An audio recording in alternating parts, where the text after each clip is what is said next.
Hey guys, and welcome back to another episode. I hope everybody's doing well today. The game that I'm talking about today is going to be The Adventures of Batman and Robin for the Sega Genesis. Now, this is a really tough game, and it's really one of those games that a lot of people talked about back in the 90s as being the toughest game, and still people talk about it today as being one of the toughest games. So I want to see exactly how tough this game is. So with that being said, let's go ahead and jump into it.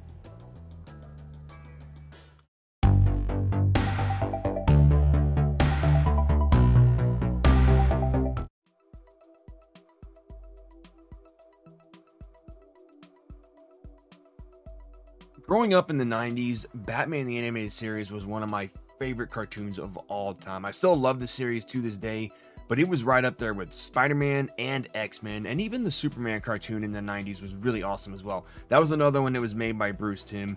So the series started in 1992 with Batman the Animated Series.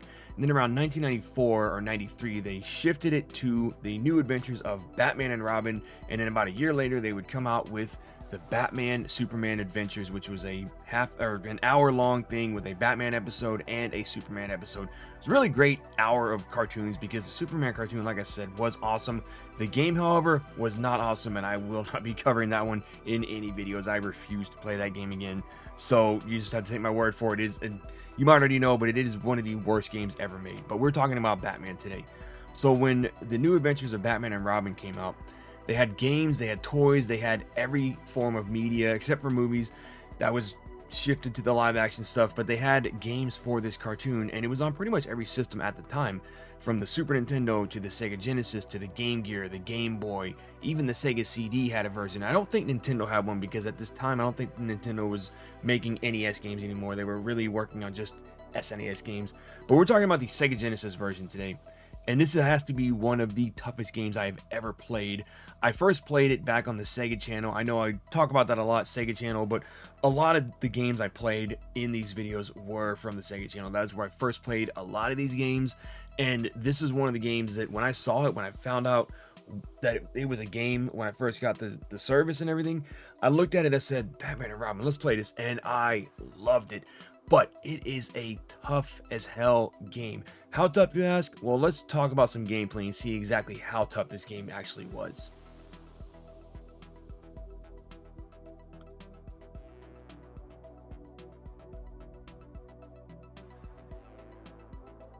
So this is one of those games that basically is what happens if you mixed Contra, Metal Slug, Gunstar Heroes, and Alien Soldier into a blender. What would happen? This would come out as the end product, and it's really awesome. But like I said, it is a tough as hell game. It's very difficult, very, very challenging, and it plays a lot like Gunstar Heroes and Alien Soldier, when you shoot, you're locked in place kind of. So you can't really run and gun at the same time like in Metal Slug or Contra. You have to stop and throw your batarangs or your shooting stars at the enemies in front of you. And a lot of times, yeah, you can just punch and kick them when you're running because it does allow you to run and punch. So it's more like a run and punch game. But when you're trying to throw things at enemies and hit them, you have to stop in place. And it's really convenient to be able to jump on the platforms above and hang on to them in some levels and just, hit the guys from below. But again, you have enemies flying on the top of that as well. So they're coming at you in all different directions. Now, each level is a different villain from the Batman Rogues Gallery, which is Mr. Freeze, Joker, Mad Hatter, and Two-Face. Now, you'd think Joker would be the last one, but he's actually not. He's the first boss. Each level is actually broken up into 3 parts. So I'm going to go with the Joker level first. You have the first section, which is the bank robbery. You're going through fighting Joker's minions, Joker's goons, Joker's clowns, and you get to the end boss and you fight this giant mech, which is just tearing up the whole screen. And you're just thinking, okay, I'm thinking RoboCop versus Terminator again, and this thing is taking up the whole screen and just destroying me left and right. Now, there is a meter at the top, which I thought was the timer, and then I found out years later, no, that's actually the life bar, and it just takes a long time to defeat this damn thing. Really, all the bosses, it takes a very long time because their life meter is just so high, and they are so huge of a boss that they're just flying all over the screen. So then you find out, oh, Harley Quinn was controlling this thing the whole time. She flies off, and you go into the next section of the level, which is the bank heist. Now, this level is this section is pretty interesting because you're going through not a bank heist, a jewelry heist, a jewelry convention, and you're going through doing the same thing, fighting the same enemies. And then once you get to the end, there is a wrecking ball flying around, and you're just like, oh crap, this thing's going all over the place. I have to destroy it. Once you destroy it, you find out Harley Quinn is still controlling it, and she's flying around in her little chair, and you're just trying to hit her. And sometimes it can be very frustrating because she's going all over, and you're just thinking, can I just hit her? Please hit her chair, knock her down. She still has a life meter as well, and once you defeat her, that's it. You're done with Harley Quinn. She starts, kicking and pouting and just being angry that she's got to go back to Arkham and everything. So then you move on to the next level, which is the third section of this level, and you find out that it is a car chase. Basically, it looks similar to the section in The Dark Knight where the Joker is being chased by Batman on the motorcycle and he's in all the trucks and everything, except it's from the cartoon. Now once you get to the end of this section, it's the same setup. You're still fighting Joker's minions, Joker's henchmen, his goons, everything. But once you get to the end of it, Joker shows up in a giant hot air balloon, and you're just like, oh my god, this thing takes up as much of the screen as the first bosses did. And he's just going all over the place. Now, I highly recommend, if you're going to play this game, use the Game Genie codes. It really does help, because I don't know how I ever got through these levels without those. And I did use the level skip code on a few of them, or a few times that I played this, I used the level skip code, but the game is still tough regardless of using that code or not. It is very difficult. So it's probably one of those games where it's just more convenient to, if you're having trouble, skip over to the next level, skip over to the next one, skip over to the next one. So then once you defeat Joker, you go into Two-Face's level, and this is probably about as far as I've gotten in this level. Now, Joker was a side-to-side, basically left-to-right side-scrolling style level. Two-Face's level is up and down, so you're on an elevator. Well, he's got two sections to his level. So the first one is you're in a elevator going up, and you have henchmen flying all over the place again, throwing dynamite at you, shooting Tommy guns at you. Sometimes you'll see a light that you can destroy, and this is what I forgot to mention earlier in the first section of the Joker levels, is that every now and then you'll see like a trash can or something that you can hit, and a lot of times health or smart bombs will fall out of those. Now, if you see the hearts floating around, get them as quickly as possible, because they'll float away. They will float away. No more hearts. If you see a ball that has a skull on it, get it, because that is a smart bomb and it will destroy everything on the screen at once. Now, you'll also see every now and then different colored bat symbols. Those are your different weapons. So you got your batarangs, which are normal, which are orange. You have the shooting stars, which are the blue. And then you have the bolas, which are the green.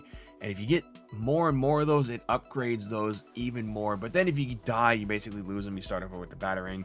Now, they're very inconvenient getting all of them. And there is this little power meter that shows up at the top of the screen. And if you let it go all the way into the orange, the blue, or the green, it will shoot a basically super batarang, super shooting star, super bola, and it'll knock out every enemy in front of you. So that's really convenient. But again, because there's so many enemies flying at you, you're constantly throwing batarangs all over the screen, just trying not to get hit by them. But every now and then, I recommend just letting it fill up really quickly and then throwing one at all of them. It does help with bosses too. So that's one thing to keep in mind. But the Two-Face level, you're going up an elevator, and you have the guys throwing dynamite at you. You have the henchmen jumping all over the screen. You have lights that you can destroy. You have Two-Face every now and then. He'll just throw 5 or 6 things of dynamite at you, and you got to basically jump out of the way. There's a small gap in between them, so what you want to do is you want to go find that gap, get in the middle of it, and you won't get any damage from the dynamite. So his first section is pretty much that, pretty much going up the elevator, going, all the way to the roof. And then his next section is, because you don't really fight a boss at the end of his first section, you just go through, and his boss fight is pretty much the entire level, because he shows up every few minutes, every few seconds. He'll show up, throw dynamite at you, try to destroy you and everything. But his next section, and this is the part that I got to the last, or the furthest in this game, and I really don't like it, because it is a side-scrolling vertical, or basically a Arrow Fighters style game, except going up and down, you're going left to right pretty much. And I didn't like it because this is one of the longest parts of the freaking game. It took me, I'm not lying, it took me about 40 minutes just to get through Two-Face's level because of this section. Now what I mean is, yes, you are fighting enemies throughout the entire level and everything. You're doing the, shooter style thing, the shoot 'em up style thing, and you have enemies flying at you. But there is one spot where there's just nothing coming at you, and I swear it took probably a minute or a minute and a half just to get through that one spot. And I'm just sitting here going, there's nothing happening in this level, in this one spot. What is going on?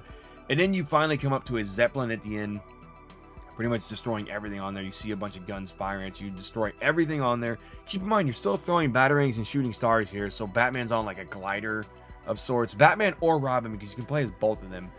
And this is one of those levels where it's better to have 2 players because of how difficult it is. And I had trouble with it just on my own, trying to get through that one section with the Zeppelin. I'm just sitting here going, I'm never going to destroy this thing because there's just so much crap flying at me. But once you finish that, you do fight a final boss in the level, which is a helicopter of sorts. And this thing is annoying too, because it's just flying all over the screen like a fly that just won't go away. And you just have to keep hitting it, being patient. And this is, again, where I said, hey, the unlimited health, unlimited continues, unlimited life, everything from Game Genie will help you with this level, because it is very tough. And then I played a little bit of Mad Hatter's level, but not too much, because once I got done with Two-Face's level, I said, you know what, I'm done with this game. But I do plan to complete it one day, because I really want to see this game through to the end, because it's one of my favorite games from when I was a kid. It just, the sheer fact that it is so challenging makes me want to keep coming back and keep playing it to see how further I can get, how much further I can get in this game. Can I complete it? I don't know. We will see one day. I do plan to do a long play of this game one day. It's going to be a long one because of that one level with Two Faces. Very, very long, very stressful. I mean, that's really my only complaint about this game, because I know the difficulty is really nothing to complain too much about, because it was designed that way. It was designed to be a difficult game. Contra's difficult, Gunstar's difficult, Metal Slug very difficult. All those games are challenging, but they were designed that way. And this is just something that us as 90s kids loved. We loved playing these challenging games when we were younger, and just sucking all of our quarters into the machines trying to defeat Metal Slug or Contra or whatever. And just, you know, you don't get enough continues in these games. So that's why I'm saying using a Game Genie will help you, will be a lifesaver for this game. And when I do plan to do the long play, I will be using a Game Genie, and just giving you a heads up on that. But with that being said, I want to get into my final thoughts on this game and see if you should consider playing it yourself.